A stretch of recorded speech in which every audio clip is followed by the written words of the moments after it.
أنا بصراحة من أهم مصادر دخلي هو الموسيقى. أنا عازف كمان ومحترف في حفلات وكذا. هل يمكن أن أدخل إلى الإسلام وأنضم للمسلمين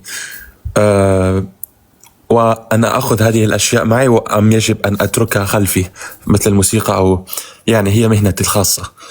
هل كان الناس يعلمون أضرار لحم الخنزير؟ فيش عقل الإنسان يستوعب كل شيء. بصراحة المنطق داخل الدماغ، يعني في عقل الإنسان ليس مصدرا كاملا للاعتماد. فأنا كان بالنسبة لي في أشياء في الدين لا يمكن أن أعتمد عليها لأنها ليست منطقية بالنسبة لي. يعني الفرق الوحيد هو أن العقل لا يدرك إلا ما تراه العين. فأنت مع أنك أنت مش فاهم ماذا يشتغل هو أساسا. قناة النداء الأخير تسعى لنشر الدعوة. اشترك بقناتنا، وضع إعجاب على الفيديو، يكون لك الأجر والثواب بإذن الله.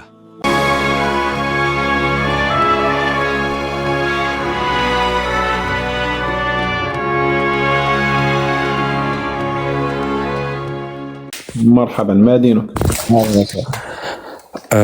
أنا ملحد وعندي فضول في الدين الإسلامي. طيب تفضل.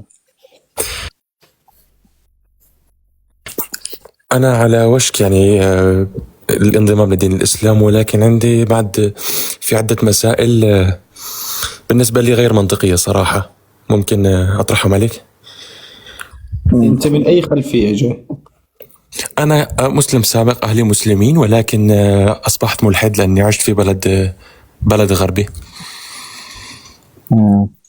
المهم اطرح سؤالك. طيب أنا ما عندي أي مشكلة في الدين الإسلامي والعقيدة، ولكن في بعض الأشياء أراها غير منطقية، مثلا تحريم الموسيقى أو تحريم حلاقة القزع. هناك أشياء أراها وثنية نوعا ما. أنا عازف موسيقي مثلا، أرى أن الموسيقى لا يوجد سبب لتحريم، سبب منطقي، لأنها مخلوق من مخلوقات رب العالمين، ولا أرى سبب واضح يعني. أو القزع مثلا، هناك بعض الأشياء لا أرى سببا لها. هل ممكن أن تفسر لي أو تشرح لي؟ إذن المسألة كلها قائمة على الهوى، إنك أنت ترى أن هذه مهنتك فالإسلام حرمها فأنت كفرت بذلك لأن هذه هي مهنتك. فإذا المسألة هوى. بعدين قلت أنت الموسيقى مخلوق من مخلوقات الله. كيف يعني الموسيقى مخلوق من مخلوقات الله؟ يعني موجودة في الطبيعة، موجودة هي نوتات، عبارة عن نوتات موجودة في أي شيء. هل كل شيء موجود في الطبيعة يكون مسموحا به؟ لا، ولكن طيب خلينا يعني نناقش القضية. أولا، نعم، أي دين أو أي فكرة ينظر إلى أصولها لا إلى فروعها. يعني ينظر إلى أصولها، فإذا كانت الأصول صحيحة وقوية متينة فبالتبعية الفروع تؤمن بها. هكذا الإنسان العقلاني. يعني أنت لما تنظر إلى أصول الإسلام، أركانه وأركان الإسلام وأركان الإيمان وأصول عقائد الإسلام، لا يوجد أي شائبة في الإسلام وأصوله إطلاقا. فإذا كانت الأصول صحيحة، من البداهة أن الفروع تابعة للأصول. مسألة أن أنت مش شايف سبب لمنع الموسيقى، لا يعني أن لا يوجد سبب. عدم معرفتك بالحكمة لا ينفي وجود الحكمة. يعني على سبيل المثال، لو عدنا بالزمن إلى 600 عام إلى الخلف، هل كان الناس يعلمون أضرار لحم الخنزير؟ قولا واحدا لا، ما كان أحد يعلم أضرار لحم الخنزير. لكن الآن مع تطور الطب الحديث تبينت لنا أضرار لحم الخنزير.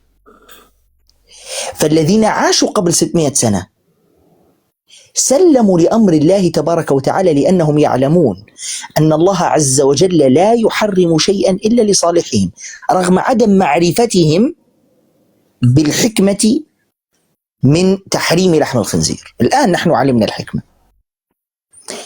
فلذلك غياب الحكمة عنك وعدم معرفة الحكمة لا يعني أن الحكمة ليست موجودة.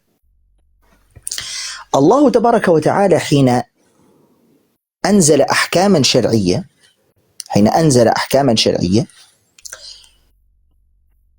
مجموعة من هذه الأحكام الشرعية بين الحكمة من حرمتها. على سبيل المثال الزنا، الخمر، لحم الخنزير، أشياء كثيرة تبينت لنا الحكمة من تحريمها.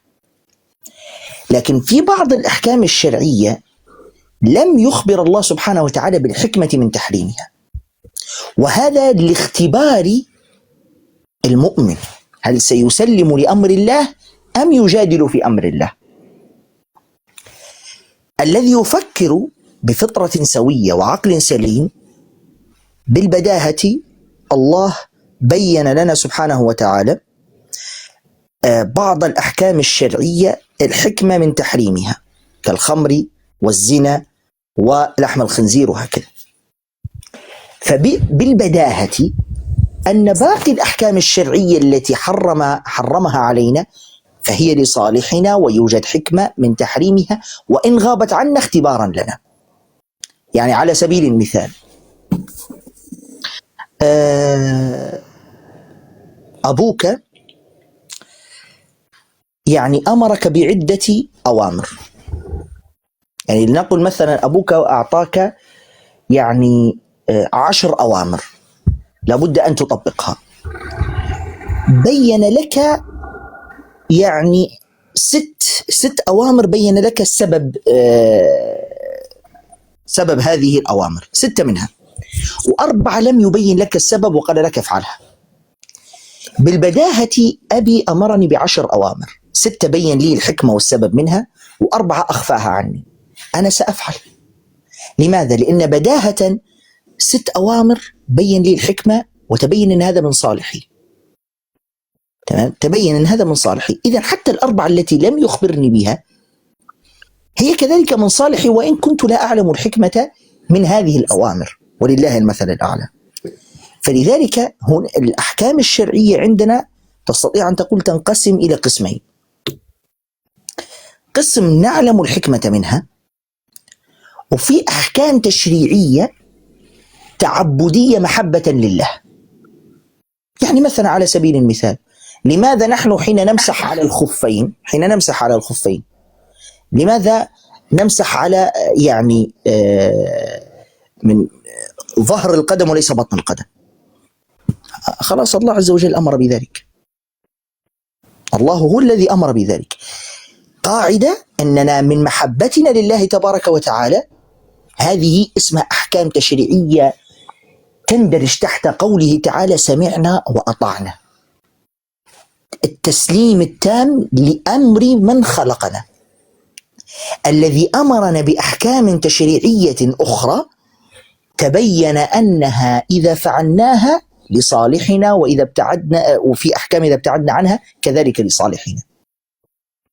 أما بالنسبة للقزع أصلا يعني في خلاف بين العلماء أنه مكروه أو حرام، ورد نهي عنه، لكن بعض العلماء قال أن هذا النهي أصلا يعني نهي كراهة، لكن ينبغي على المسلم أن يبتعد عنه، لأنه عرف عن هذه الحلاقة أن هي حلاقة أهل الكفر وأهل الفسق، والذين يعني أشكالهم قبيحة يعني بين قوسين.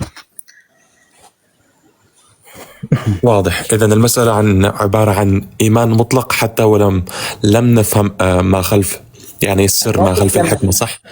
أنا ما قلت لم نفهم، في فرق بين لم نفهم وفرق بين لم نعلم الحكمة. هل عدم علمنا بالحكمة ينفي وجود الحكمة؟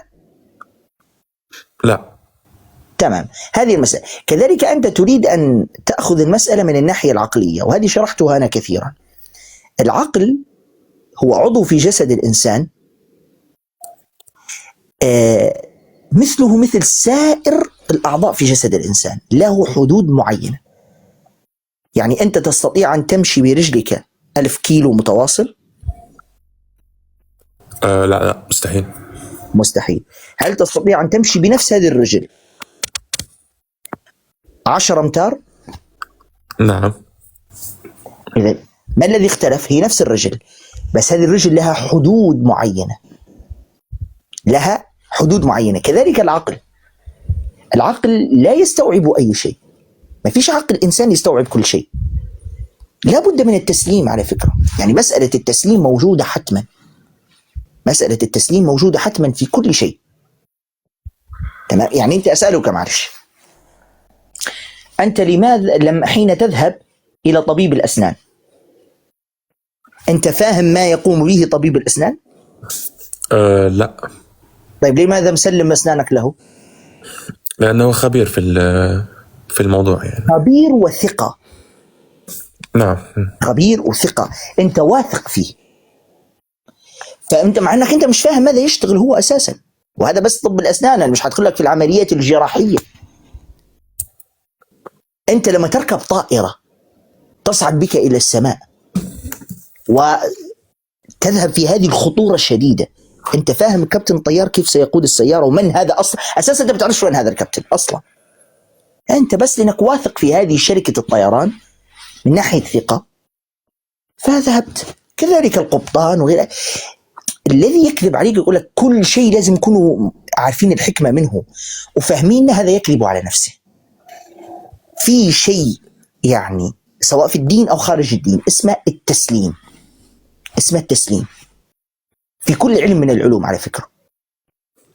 أنت لما تسلم بيتك كصيانة يعني لمهندس مع أنك أنت والله ما تدري هذا المهندس ما الذي سيفعله، ومعظم ما يقوله لك أنت لم تفهم أصلا ماذا يقول، ولا تدري من العمال الذين سيأتون به، ولا تدري هل هذا البيت بنيانه قوي أم لا، ما تعرف هذه الأمور، بس أنت صدقت به كنوع من الثقة رغم أنك ما فاهم أصلا ماذا يقول. شوف هنا في تسليم. لذلك الأحق بالتسليم هو رب العالمين، لأنه خالقنا ورازقنا والمنعم علينا بنعم ظاهرة وباطنة. الله عز وجل هو الذي خلقنا فيعلم ماذا خلق. أنت يعني ولله المثل الأعلى، لما تصنع شيئا أنت عارف ما الذي صنعته، عارف مداخله ومخارجه. فلله المثل الأعلى، الله سبحانه وتعالى خالقنا، هذا هو الإنسان. خلاص حرم عليك الموسيقى، حرم عليك كذا، حرم عليك كذا، سلم لأمر الله عز وجل، لأن هذا التحريم لصالحك، وستكتشف إن لم تكتشف الآن ستكتشف فيما بعد. وعلى فكرة بدأت تظهر الآن الحكم من تحريم الموسيقى، بدأت تظهر. يعني أنا شفت حلقة للدكتور هيثم طلعت الفترة الماضية، كان جايب تقرير غربي يتكلم عن خطورة الموسيقى على الدماغ وتأثيرها على خلايا الدماغ. لا يحضرني الآن ما هو مكتوب يعني داخل هذا التقرير، لكن باختصار التقرير يبين خطورة الموسيقى على خلايا الدماغ. وجاب هذه الورقة العلمية الدكتور هيثم طلعت وعرضها، بغض النظر عن هذه الورقة العلمية. بس مسألة التسليم لشيء أنت لا تعلم الحكمة منه، هذا موجود في كل علم. لا أريد أن أقول لك سلمت بشيء أنت لم تفهمه، لا، أنا أقول لك سلمت بشيء لم تعرف الحكمة منه بعد، مع أنك أنت في أشياء في الدنيا وفي تخصصات أخرى مسلم بها وأنت مش فاهمها، كما أعطيتك أمثلة قبل قليل. شكرا لك، اتضح الأمر.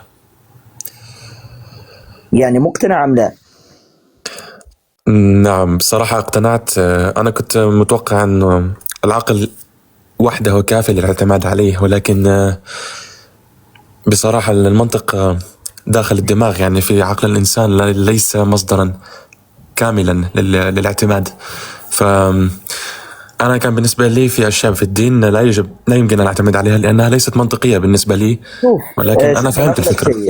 شوف أقول لك شيء، يعني نحن لا نقلل من أهمية العقل، حتى عندنا في الإسلام العقل مناط التكليف، لكن المسألة مشكور يا أخي الكريم من الأخ أبو مش عارف محمد ولا، على كل حال أنت أكيد عرفت من نفسك، جزاك الله خيرا، فتح الله عليك.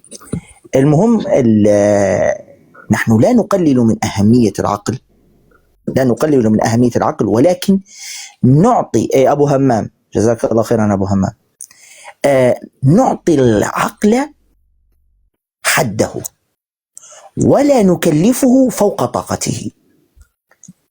بعض الفلاسفة أو بعض الملاحدة أو كذا يريد أن يجعل من العقل يستوعب كل شيء، وهذا استحالة، هذا محال. فالعقل كأي عضو في جسد الإنسان له حدود معينة. يعني أنا لو قلت لك الآن، فرضا نحن الآن نعيش في القرن 14 الميلادي، كويس؟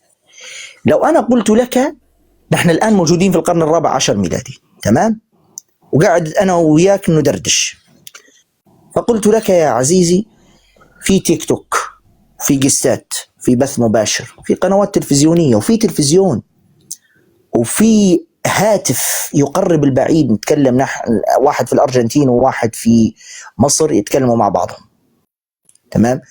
وفي طائرات تأخذنا تقرب هذه البلد اللي هي مفروض مسافتها يوم كامل أو أيام، تقربها في ساعتين، وفي سيارات، وفي ذكاء اصطناعي، وفي واتساب، وفي يوتيوب، وفي فيسبوك، وفي تليجرام.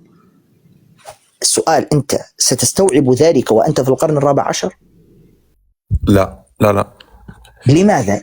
لأن ببساطة ما الفرق بين عقلك في القرن 14 وعقلك الآن؟ الحقيقة ما فيش فرق. في علماء عاشوا في القرن 14 وفلاسفة وأطباء كبار وكذا، لكن ما الفرق؟ يعني الفرق الوحيد هو أن العقل لا يدرك إلا ما تراه العين. العقل لا يدرك إلا ما تراه العين.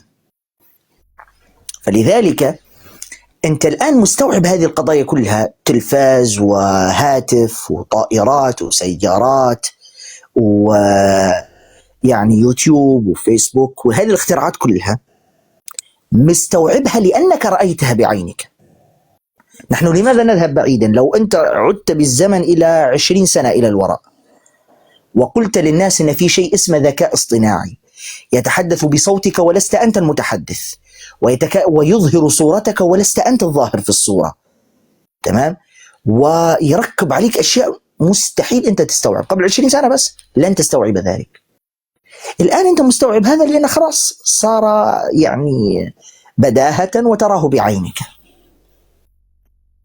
فهمت كيف؟ واضح. طيب بصراحة أنا عندي مشكلة الآن. قبل يعني أنا على وشك الحمد لله الدخول الإسلام وشبه مقتنع، ولكن أنا بصراحة من أهم مصادر دخلي هو الموسيقى. أنا عازف كمان ومحترف في حفلات وكذا. هل يمكن أن أدخل إلى الإسلام وانضم للمسلمين وأنا أخذ هذه الأشياء معي، أم يجب أن أتركها خلفي مثل الموسيقى، أو يعني هي مهنتي الخاصة؟ شوف، بداية الموسيقى معصية وليس كفرا. يعني بمعنى أنك أنت لما تمارس هذه الموسيقى أنت ارتكبت ذنبا لا شك في ذلك، لكن مش كفر مخرج عن الملة. هذا قضية. القضية الثانية، احنا في عندنا آية قرآنية عظيمة جدا، يقول الله عز وجل: ومن يتق الله يجعل له مخرجا ويرزقه من حيث لا يحتسب. فإذا أنت ابتعدت عن هذا الأمر بغية تقوى الله عز وجل سيرزقك من حيث لا تحتسب. ولذلك أنا إذا أردت أن تأخذ نصيحتي، إذا كنت تتميز بصوت جميل استثمره في القرآن، تعلم التجويد واقرأ القرآن. يعني حتى وانت تقرأ ضميرك مرتاح، الناس يسمعون صوتك الجميل، بس في أصوات شوية، الناس يسمعون صوتك الجميل وفي نفس الوقت انت مرتاح انك انت ما فيش إثم عليك، بل بالعكس أجر. أو على الأقل يا أخي أناشيد، مارس الأناشيد بدون موسيقى طبعا، وسترى إن شاء الله يعني بإذن الله يفتح الله عز وجل عليك. حسنا، واضح. شكرا.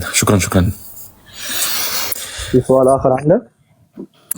لا، هذه المسألة صراحة ما عندي أي شيء آخر. يعني أنا مقتنع تماما بالدين. طيب جميل. إذا تنطق الشهادتين إن شاء الله. إن شاء الله ما عنديش مشكلة. تمام. قل أشهد أن لا إله إلا الله. أشهد أن لا إله إلا الله. وأشهد أن محمدا عبده ورسوله. وأشهد أن محمدا عبده ورسوله. وأشهد أن عيسى عبد الله ورسوله. وأشهد أن عيسى عبد الله ورسوله. وكلمته ألقاها إلى مريم وروح منه. وكلمته ألقاها إلى مريم وروح منه. وأن الجنة حق وأن النار حق. وأن الجنة حق وأن النار حق. ما شاء الله. نسأل الله أن يتوب عليك وأن يحسن خاتمتك وأن يرزقك رزقا حلالا طيبا مباركا فيه. شكرا. شكرا شيخ. سجدة الشكر يا شيخ. نعم الحمد لله. يا إخوة، جزاكم الله خيرا على دعمكم المستمر لقناتنا النداء الأخير. كتب الله أجركم على نشركم للدعوة. أنصحكم بمشاهدة هذا الفيديو المهم، فيه فائدة عظيمة.